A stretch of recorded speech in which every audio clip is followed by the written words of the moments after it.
All right, here's the first video on chapter 39. It may just be one video. We'll see how fast this goes. And as I said before, it's going to be on more about matter waves. We're really only doing sort of the last section of this, the hydrogen atom section. The rest of it's really fascinating. But if you're a physics major, you'll do a lot of that in modern physics. And then I'm really focusing on the parts that are probably leading into the chemistry part. So with matter waves, when I talk about a particle or something that has mass being a wave, typically this is not something that's spread out all across space like a wave would be, like we think of as a wave that's, really, really long, covers really, really big distance. It's usually more like a wave packet, like it's a wave sort of like this, or that's a wave, but it's not like it exists in over all distance x. It exists in this little region, delta x. Here's sort of a animation of what that kind of thing would look like, where it's here and all the mass is in there in that region. The actual uncertainty of where this particle is, right? Is it here or is it here? There's some delta x, some uncertainty in its position, because that's the width of our wave packet. There's also some uncertainty in its momentum. There's some uncertainty about the time that it takes up, the amount of space and time it takes up in space, and then also the amount of energy it has. These uncertainties, sort of the uncertainty in the momentum times the uncertainty in the position, when you multiply those together, they have to equal or be greater than h bar over 2, where h bar is Planck's constant divided by 2 pi. So we just write it as h with a bar. That's, again, we call it h bar. It's just h divided by 2 pi. And then there's a corresponding uncertainty between the time where it is and the energy that it has, also has to be greater than h bar over 2. This is called Heisenberg's uncertainty principle. The sort of function or the symbol we use for a matter wave usually looks like this. This is called capital psi. Instead of having, y as a function of x and t, or we have some function y, now we have some psi, where this is the position of our wave as a function of time and position. It could be a three-dimensional wave, or in this case this would be x, y, and z in the dependence, but the simplest one would just have x and t. So when the hydrogen atom, specifically, what we really have is we have an electron which is trapped around some nucleus, right? We have some positively charged nucleus. For any electron in an atom, you have some electron and it's trapped around this positively charged nucleus, where it's trapped because of this potential energy. Way back at the beginning of this semester, right, where the potential energy is K times Q1, Q2 over R, where Q1 is just the charge on our electron, and Q2 is the charge on the nucleus, some positively charged. And this is going to limit the possible waves that can form there. So because the electron is trapped, there's a limit to the type of possible waves that can be there. It's going to be a standing wave. You're going to have a standing wave which forms for this electron. And because it's trapped, it has to be a standing wave. Just like when we had string back in 111, when we had a string and there was basically it was held down at one end by the oscillator and the other end by the pulley, we only could have certain waves that could form, and they were standing waves. So we could have that wave, or we could have this wave, but there's limited wavelengths that can be there. There's limited wavelengths. There were limited wavelengths for a standing wave, which was 2L over N in the case of a standing wave. We're going to have different limits on what the wavelengths can be here. If there are limits on the wavelengths, That means that there's limits on the energies that the waves have, because the momentum is limited by the wavelength, so there'll be limited momentum and there'll be limited energies, because if we've limited the wavelengths, we've also limited the frequency. So we're limiting the wavelengths. That means limits on the energies and limits on the momentum. There's going to be basically certain ones we can have. You can have quantized certain wavelengths, standing waves. That means they have certain amounts of energy. We're just going to do the hydrogen nucleus. So the hydrogen nucleus, as much as we talk about it as a nucleus, it's really just a proton, right? A regular hydrogen has one proton. There's one thing in the nucleus, and it's a proton. So, and this is officially called the Bohr atom, model of the atom. So according to classical physics, an electron that orbits around a nucleus, a positive nucleus, should emit light of all wavelengths, and it should quickly spiral into the nucleus. It should not be stable in an orbit. As it moves around, it's moving. That releases energy, and that energy should mean that it loses orbital energy and falls into the nucleus. But instead, if you look at a hot hydrogen light bulb, so this is hydrogen trapped inside a glass tube, and then it's heated up basically by putting a large voltage potential across it, and so electrons flow through here and heat up the gases, the hydrogen gas. And what you see if you send the light through a diffraction grating is we see a very, very bright red light, a very bright sort of blue-green light, and then this either looks purple or blue. It really should look purple. The picture in my notes doesn't show this as well, but these really should be more purplish given their wavelengths. And I have the wavelengths at the bottom of this. They're just really hard to see, and they're written in angstroms, which is 10 times larger than a nanometer. So this is actually 656.28 nanometers. That's very red. This is 486.13 nanometers, which is blue, and then this is 434.05 and 410.17. These other ones would be in the ultraviolet or just over in the ultraviolet. And so it doesn't produce all different types of wavelengths. It only makes these very specific types of light. Very, very specific. Not all types of red, just this one wavelength of red, this one of blue, and then this purple, and it turns out that we do get more and more closely spaced purple lines as we move into the ultraviolet. This is called the Balmer series of light. And these lines have names. There are famous lines. This one right here, the red one is called H alpha or Balmer alpha.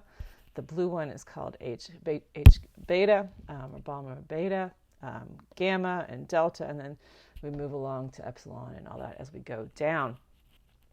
In the late 1800s, a scientist named Rydberg had derived an equation where you could get these wavelengths basically using this fairly complicated equation where you had sort of integers you would put in here where this one was always 2 and L was always 2 to make the Balmer lines, and then the other ones would be 3 and 4 and 5 and 6.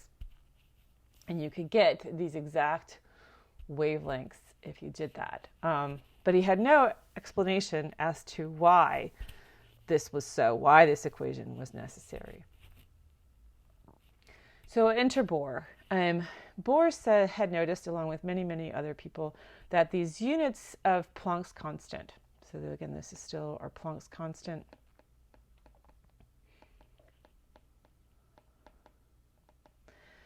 the units are a joule times a second. Well, a joule times a second is a kilogram meter squared per second, and that is the same as the units of angular momentum. Angular momentum is one of those ones that doesn't have its own, doesn't have a unit called Joe or anything like that. You always have to write down kilogram meter squared per second. And if we have an electron, here we have our electron and it's orbiting around a proton, it does have angular momentum. It has angular momentum where its angular momentum should be the mass of the electron, the speed of the electron times the distance away.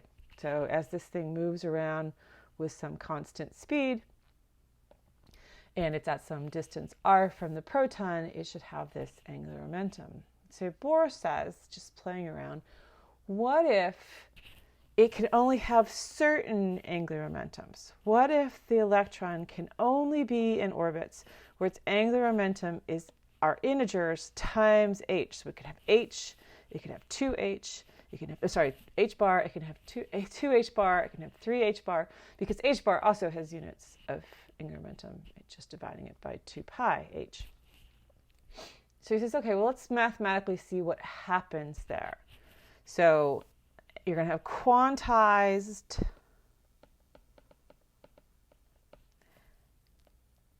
angular momentum.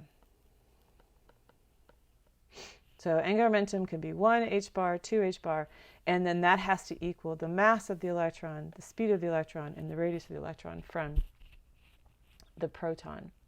So if we move that around, we end up with nh bar divided by mv, and so we write this as r sub n. This means we have quantized distances of the electron from the proton.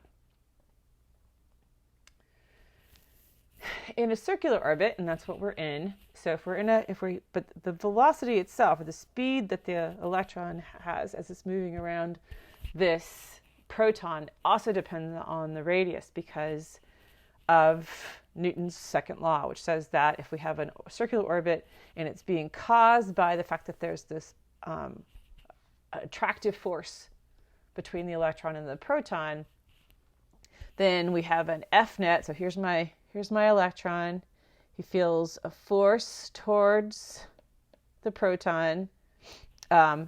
He's got an acceleration, which is a sub c. He's got centripetal acceleration because he's moving around in a circle at a constant speed at a distance r. And so the acceleration magnitude is v squared over r. The F net is the force. ma sub c is ma, and so substituting this in, we get the force is k times the charge on the electron, charge of the proton over r squared. That should be the mass of the electron, that's our m. V squared over r, that's the acceleration. And so I can move these things around, and I can say, well, okay, well, that means that v squared, my speed squared, is k e squared over r squared, but then one of these r's goes away, right? And so I just have one r and divide by me. If I put in for little k, remember that little k is actually 1 over 4 pi epsilon naught, then I get this equation for my v squared, or this equation for v when I take this square root. Plug in that in here for Rn, plug in this relationship that we just had, and solve for Rn. This is a lot of algebra, but what I end up with is this, where we've gone back to regular h there, h squared, epsilon naught, n squared, pi, mass of the electron, the charge of the electron squared. These are the allowed radii of electrons around the hydrogen nucleus. If they're allowed, if you're only going to have orbits that have quantized angular momentum. Everything in here is a constant except for the n, right? H is a constant, epsilon naught's a constant, pi is a constant, mass of the electron is a constant, and the charge of the electron is a constant. That's basically this. And so we can just call that A, which if you do it ends up being 52.92 picometers. And so the allowed radii we can write as the Bohr radius times n squared. So you can be at Bohr radius, you can be 4 times the Bohr radius, you could be at 9 times the Bohr radius. And those are the allowed radii for electrons. Electron can't just be anywhere, according to this. It has to be at these specific radii away from the nucleus. The total amount of energy, which is what we're kind of interested in the electron. What's the total amount of energy for an electron in the n orbital, is what we call this. Well, the total amount of energy should be the kinetic energy and its potential energy added together. This is the kinetic energy, and then this is our potential energy, right? This is basically Q1, Q2 over 4 pi epsilon naught R. This is from, again, our potential energy. If we put in for V and for R sub n, our equations that we had before, and we solve all the way through, which apparently I'm not going to do right here, I end up again with some big thing out here in front, which is all constants, and then it's divided by n squared. These are the allowed energies of the electron around the hydrogen nucleus. So at each orbital, that's only a set distance away, and not only does it have a quantized amount of angular momentum, but there's also a quantized amount of energy.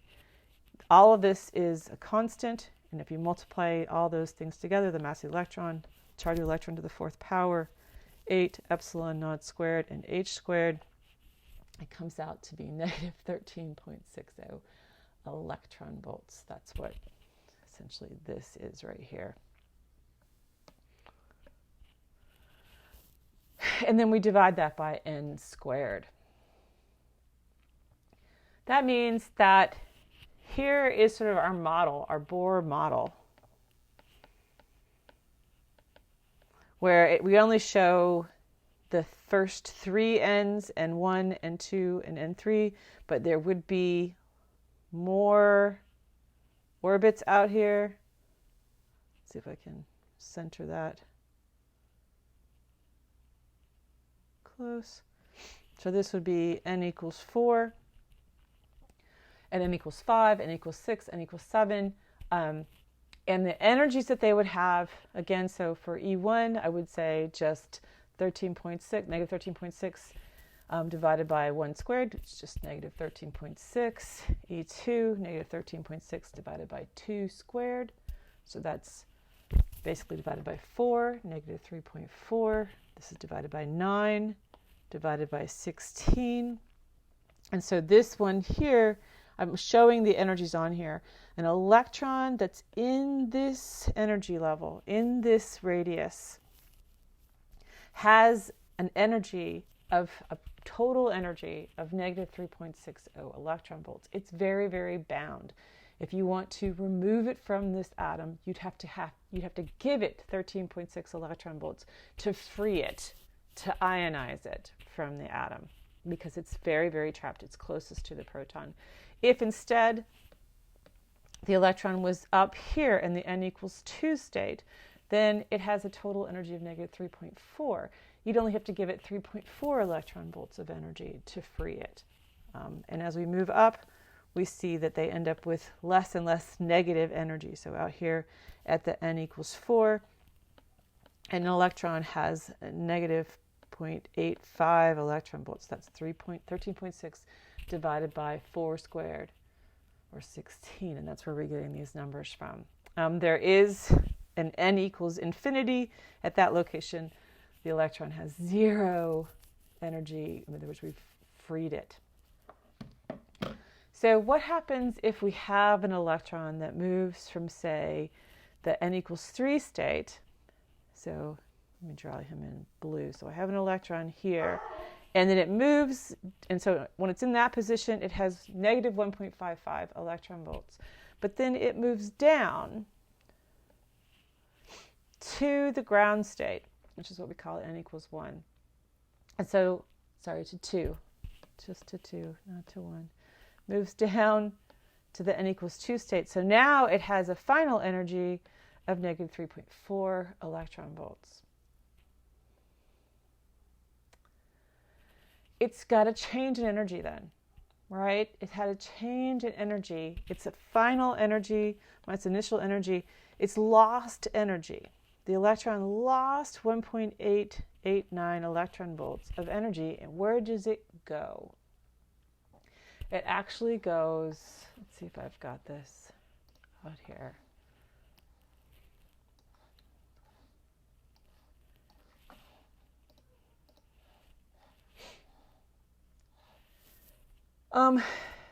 It goes, this is what it does. We have this, that's actually going from, let's go the other way. No, just forward.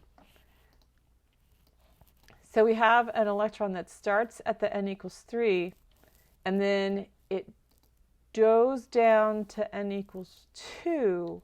And when it does that, it actually releases this 1.889 electron volts of energy. And it releases it in a photon, in one photon, where the photon has this energy of 1.889 electron volts. If we go through and say, well, if that's its energy, then this would be its energy h times f, or hc times lambda. So if we try to figure out what that wavelength is, we say hc divided by the energy, and I go through and I do this math, I'm going to get 656.3 nanometers. This is the H alpha line. This is what's happening. This is why the red light shows up in this spectrum. All of these red lights, all of that red light is coming from the fact that the electron was up in the n equals 3 level, and then it fell down to the n equals 2 level. And when it does that, it sends out this red photon. The red photons are all a sign that you had electrons in the 3rd level, they fell to the 2 level, and then that released that energy as this red light. This is the red line in the Balmer series. If you go and you do the math and you say, what if you go from 4 down to 2? If you do that, you'll get a wavelength. Doing the same thing, you'll get an energy, and then you'll get a wavelength of 486 nanometers. That's this one. Every single one of these photons that's making up this light is coming because we had an electron in the n equals 4 that then fell to the n equals 2, and we got this blue light. Let's see if I can show that in my here. So this is what's going on in this situation. We have an electron in the 4 level that falls to the 2, and it releases this blue light. If we're in the 5 and it falls to the 2, it releases this sort of violet light.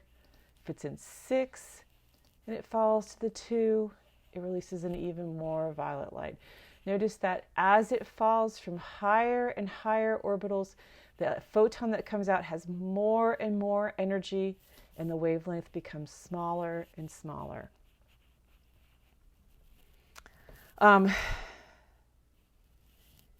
This matches exactly the empirical Rydberg formula, but it actually explains why.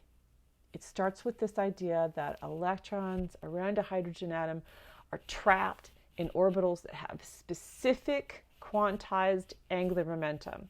And because their angular momentum has to be integers of h bar, that means that we have certain radii, and that means we have certain energies. And as the electron changes the amount of energy it has as it falls up or down in this hydrogen atom, it releases energy, and that energy comes out as a photon.